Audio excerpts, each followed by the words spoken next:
Did you constantly find yourself stealing your parents' credit card to buy loot boxes in Advanced Warfare, Black Ops 3, Infinite Warfare, World War II, or Black Ops 4?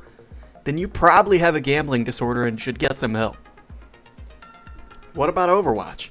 We all know you love those flashy camos and skins. There are also a lot of other games that I haven't even mentioned that had some type of loot boxes. Did you know that there's a healthy alternative to loot boxes? You can play RPGs like looter shooters like Destiny, Outriders, The Division, World of Warcraft, just to name a few. Or you can go the other way and play a game with crafting like Skyrim to get the Daedric armor, or other games like Ark. Just countless other games that you can play that give you the same amount of satisfaction as opening a loot box. Or do they? That rush of dopamine that you get out of opening a loot box, especially when you get what you want, is a really, really hard thing to replicate.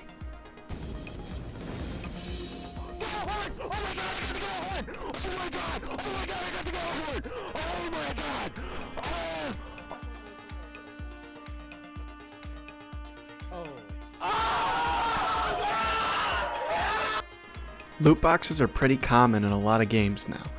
They can be found in MOBAs, shooters, RPGs, card games, and action games in the forms of chests, crates, and packs. They might include pants, voice lines, weapon skins, character skins, and can be found in single-player and multiplayer games, both free and paid. It's simple to understand the appeal of a loot box. It's exciting to open because it causes a thrill of anticipation and relief. That excitement is frequently accompanied by either disappointment or satisfaction of receiving the exact item that you desire. After that, you start to feel the tug of the gambler in you open up, which forces you to return to the game to either work harder to get another one, or pull out the credit card and buy another one. Ben Thompson, the director of Hearthstone, describes it as the feeling of excitement that anything is possible. He might find the cards that he's been seeking for 10 or 20 packs. The building of expectation and release, whether in a set of effects or in gameplay, has always been a fundamental element in games in general.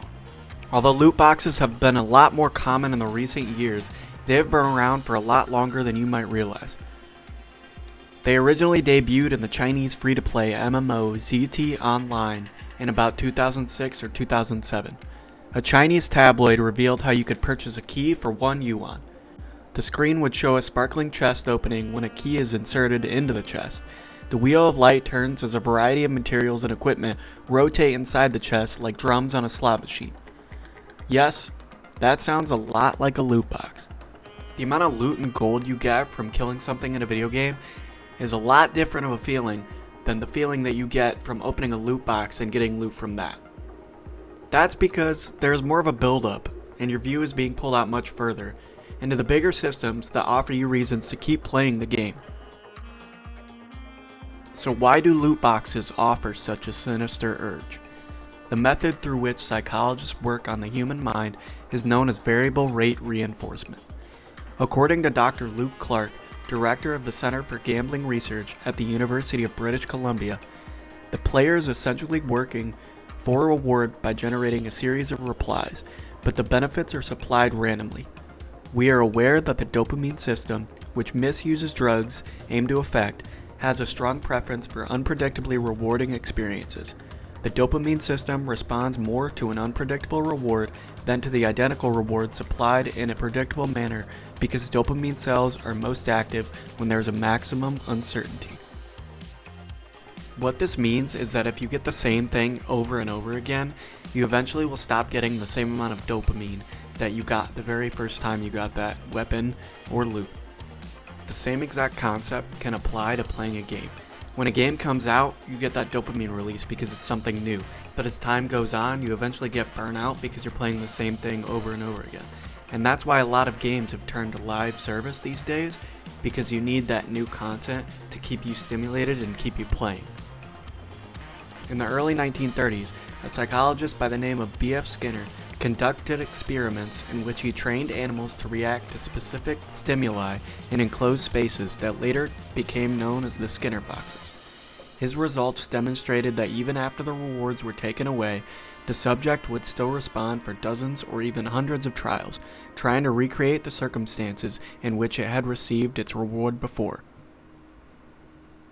So when we play these games, by leveling up and advancing our characters, we get a rush of dopamine that we keep trying to recreate over and over again by getting farther and farther into games and advancing our characters even more. So in a game like Overwatch, every time you level up you receive a loot box. This loot box only contains cosmetic items, but you'd still get a rush of dopamine every time you open it, trying to get that legendary skin or legendary emote. In CSGO, however, there's a paradigm in which the gun skins in the crate scroll by like slot machine symbols. When the needle just misses the item you desired, it's difficult not to reach for another go, even when the outcome in CSGO is as clear-cut as rolling a die.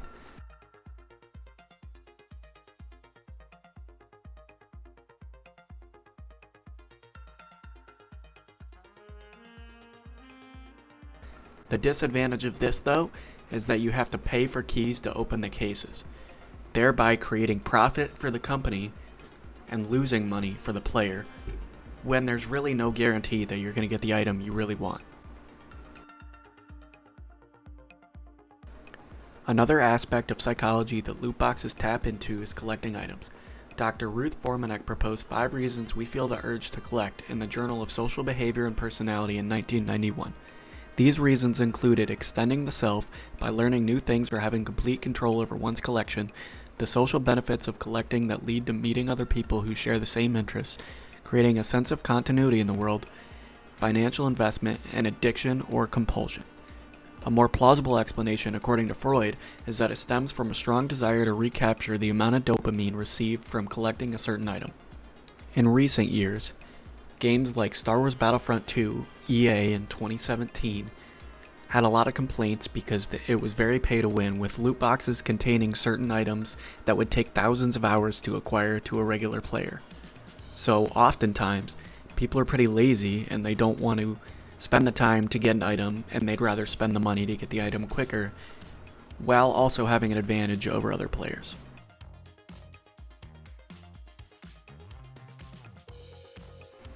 Loot boxes have recently provided a major financial boost to the video game industry. A $30 billion income forecast for loot boxes was made in 2018 alone.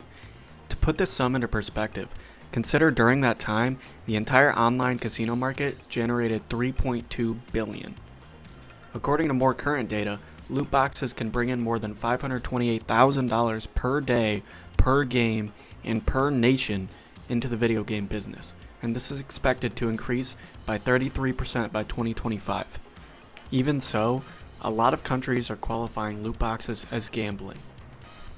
Loot boxes were outlawed in Belgium in 2018, and laws governing them have also been proposed or introduced in China, Hawaii, Denmark, Australia, Singapore, Germany, the Netherlands, Hawaii, and Japan.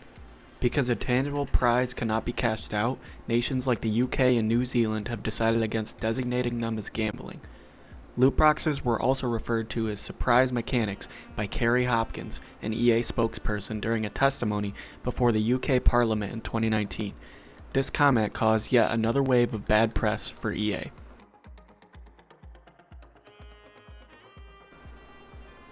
So you may be wondering why people even buy loot boxes.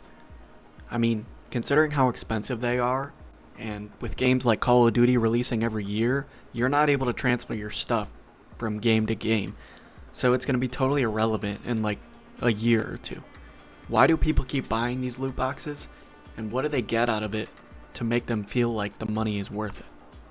One study done in the UK interviewed 28 different residents about their loot box purchasing behaviors and the factors that led to their decisions. The categories that they were grouped into was opening experience. Players expressed enjoyment in the sights, sounds, and thrill of the anticipation that came with waiting to see what loot is within a loot box.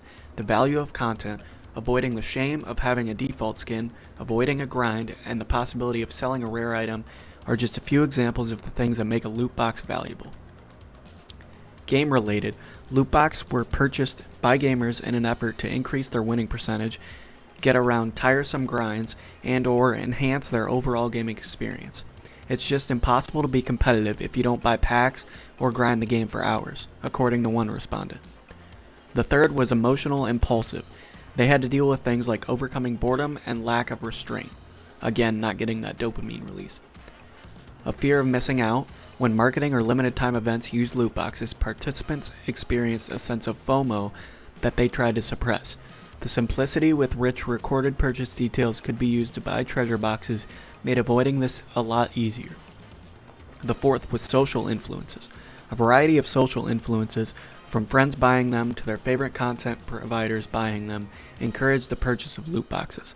One interviewee recalled how their buddies would decide to buy loot boxes while they were in a pub together. People would boast to their friends about the contents of their loot boxes. Participants would be enticed by YouTube reaction videos and look for the same joys that they had just observed in the content creators. In conclusion, a lot of people buy loot boxes for that rush of dopamine that they get and the thrill. It's the same reason why people gamble at casinos, even though they most likely will lose most of their money that they bring with them. I feel like loot boxes are no different than gambling, and they can have some good and some bad associated with it. You just gotta be careful with your money and be wise. Thanks for watching, and I hope you guys have a great day. I'll see you in the next one.